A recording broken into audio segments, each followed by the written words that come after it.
Hi అండి. ఎలా ఉన్నారు? నేను మీ సరోజ అండి. ఈరోజు మన రెసిపీ వచ్చేసి మామిడికాయ పులిహోర. కమ్మగా, టేస్టీగా ఎలా చేసుకోవాలనో వీడియోని కిట్ చేయకుండా చివరిదాకా చూసేయండి. ఈ ఒక్క పొడి కలుపుకొని మనం పులిహోర చేసుకుంటే సూపర్ టేస్ట్‌తో ఉంటదండి. మామిడికాయలు మనకు సీజన్ అయిపోయే వరకు 4, 5 సార్లు చేసుకొని తింటారు. అంత సూపర్ ఉంటదండి. ఇప్పుడు మనం ఫస్ట్ టైం మన ఛానల్ చూసే వాళ్ళైతే పక్కకున్న బెల్ ఐకాన్ క్లిక్ చేయండి. నేను పెట్టే ప్రతి వీడియో మీ ఫోన్‌కు నోటిఫికేషన్ రూపంగా వత్తదండి. వెంటనే చూసేయచ్చు. నచ్చిందంటే చేసుకోవచ్చు. చాలా అంటే చాలా రుచిగా ఉంటది. ఎలా చేసిందన్నది వీడియోలోకి వెళ్దాం పదండి. ఇప్పుడు నేను ఒక హాఫ్ కేజీ బియ్యాన్ని కడిగి స్టవ్ మీద పెట్టుకున్న. అందులో ఒక హాఫ్ స్పూను మనం ఆయిల్ వేసుకోవాలి. ఆయిల్ వేసుకుంటే మనకు పొడి పొడి వస్తుందండి అన్నము. ఇప్పుడు అంతా కలుపుకొని మనం దానికి మూత పెట్టి ఉడికించుకోవాలి. అన్నం అంతా ఉడికినాక దాన్ని దింపుకున్నాక దాన్ని మొత్తం చల్లారినాక అట్లా అన్నాన్ని అంతా ఇప్పుకోవాలి. అప్పుడే మనకు పొడి పొడి ఉంటుంది. నేను హాఫ్ కేజీ రైస్ తోటి చేస్తున్నా. అన్నాన్ని అంతా అట్లా ఇప్పుకున్నాక మనం ఒక ప్లేట్లకు తీసుకోవాలి. అంటే కొద్దిగా ఎడల్పున్న దాంట్లోకి తీసుకుంటే మనకు చల్లారి పొడి పొడి అవుతుంది అన్నము. అందు గురించి ఒక చిన్న బేషన్ ఉంటుంది కదా, దాంట్లో తీసుకోండి. తీసుకున్నాక దాన్ని ఇప్పుడు పక్కకు పెట్టేసుకోండి. పక్కకు పెట్టేసినాక ఇప్పుడు మనం స్టవ్ అంటు పెట్టి ఒక ప్యాన్ పెట్టుకొని అందులో ఒక హాఫ్ స్పూను మెంతులు, ఒక హాఫ్ స్పూను మిరియాలు, ఒక హాఫ్ స్పూను ధనియాలు వేసి మనం అవి మూడింటిని మంచిగా వేపుకోవాలి. మనకు దీంతోటి పులిహోర ఫ్లేవర్ అన్నది చాలా బాగుంటుందండి. ఇప్పుడు 3 కొంచెం దూరగా వేగినాక మనం ఇందులో ఒక స్పూన్ దాకా నువ్వులు తీసుకోవాలి. ఇప్పుడు అవి అట్లా ఎర్రగా వేగినాయి కదా, ఇప్పుడు ఒక్క స్పూను నువ్వులు వేసుకోండి. ఈ నువ్వులతోటి ఈ పొడితోటి సూపర్ ఉంటుందండి. మీరు ఒక్కసారి టేస్ట్ చూసింది ఉంటే ఊకిలాగే చేసుకుంటారు, అంత బాగుంటుంది. ఇప్పుడు వీటిని ఒక ప్లేట్లకు తీసుకోవాలి. తీసుకున్నాక అది పక్కకు పెట్టేసుకొని నేను హాఫ్ కేజీ మామిడికాయలు తెప్పించుకున్నా. కానీ ఒకటి కొద్దిగా పెద్ద సైజు ఉన్నది తీసుకుంటున్నా. మనకు హాఫ్ కేజీ రైస్ కదా, హాఫ్ కేజీ రైస్కు పావు కేజీ మామిడి తురుము రావాలి. అప్పుడే మనకు కరెక్ట్గా ఉంటుందండి పులుపు బ్యాలెన్స్గా. ఇప్పుడు నేను కొద్దిగా పెద్దగా ఉన్నది తీసుకుంటున్నా. నాకు తురుము ఒక పావు కేజీ దాకా వస్తుంది. ఇప్పుడు దాన్ని అంతా తొక్కట్లా తీసుకొని దాన్ని గేటర్ తోటి తురుముకోవాలి. కొంచెం పెద్ద పండ్లు ఉన్న కేలి తురుముకోండి. మనకు తురుము అన్నది కొంచెం పెద్దగా ఉంటే మనకు తినేటప్పుడు అన్నం తినేటప్పుడు పలుకులు పలుకులుగా తాకిలి చాలా బాగుంటుందండి టేస్టు. అందు గురించి దొడ్డు పండ్లు ఉన్న కేలి తురుముకోండి. మనకు తురుము అన్నది పొడుగ్గా దొడ్డుగా రావాలి. అప్పుడే మనకు చాలా బాగుంటుంది పులిహోర. ఇప్పుడు తురుముని మనం మెదరింగ్ చేసుకుందాము. నాకు మెదరింగ్ కప్పుతోటి ఒక కప్పు మీద 2 స్పూన్ల దాకా మిగిలింది. అంటే మనకు ఇంచుమించు పావు కేజీ తురుము వచ్చింది.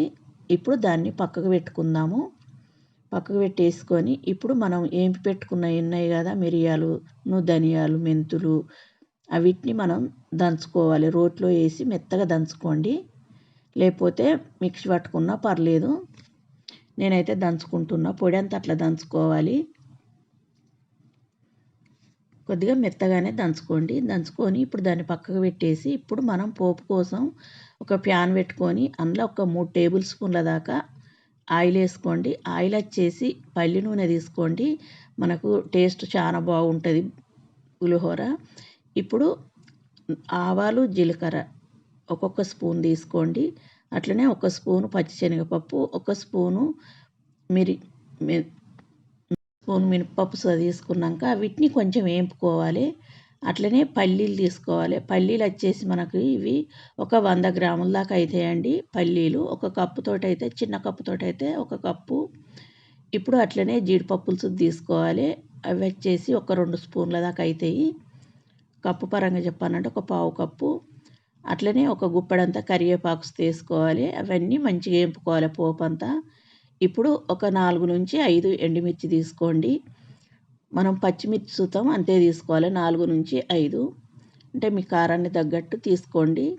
కారం కొంచెం ఎక్కువ కావాలనుకుంటే ఇంకా 2 ఎక్కువ తీసుకున్నా పర్లేదు. కారం అయితే బరోబరు ఉన్నదండి. మిర్చి కారం బట్టి వేసుకోండి. మీరు పొడుసు వేసుకోవచ్చు కొంచెము. ఇప్పుడు కొంచెం ఇంగువసు వేసుకుందాము. వేసుకొని అంత ఒక్కసారి కలుపుకున్నాక అట్లనే ఒక స్పూను పసుపు వేసుకోవాలి. పసుపు వేసుకున్నాక అంత ఒకసారి కలుపుకొని ఇప్పుడు మనం దంచుకున్న పొడి ఉంది కదా, ఆ పొడి వేసుకోవాలి.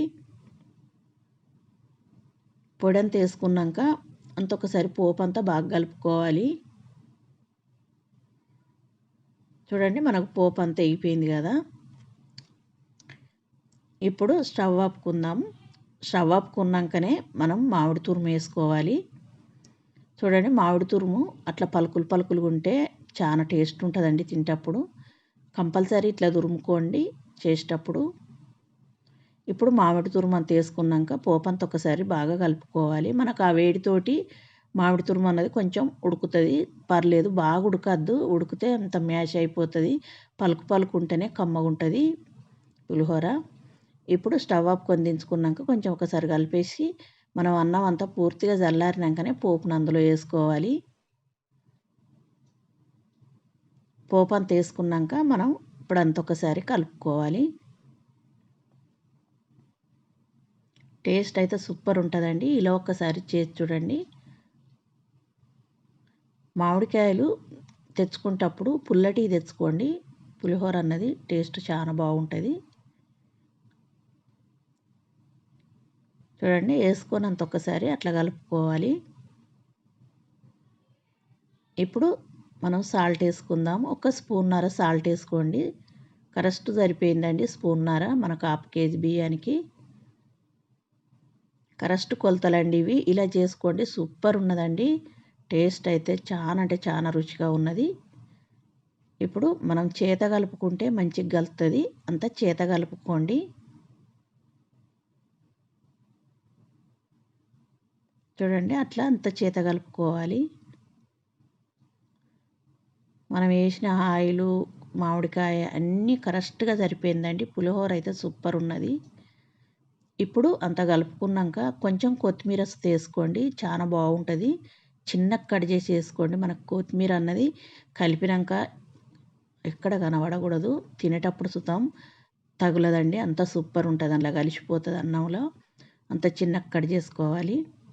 చూడండి అట్లా కట్ చేసుకొని మీ ఇంట్లో వాళ్ళకు పెట్టండి. చాలా అంటే చాలా రుచిగా ఉంటుందండి. తప్పక ట్రై చేయండి. నచ్చిందంటే లైక్ చేయండి, షేర్ చేయండి, సబ్స్క్రైబ్ చేయండి. నా ఛానల్ సబ్స్క్రైబ్ చేసుకొని వాళ్ళు వెంటనే సబ్స్క్రైబ్ చేసుకోండి. మీ ఫ్రెండ్స్కి ఫ్యామిలీ నెంబర్కి షేర్ చేయండి.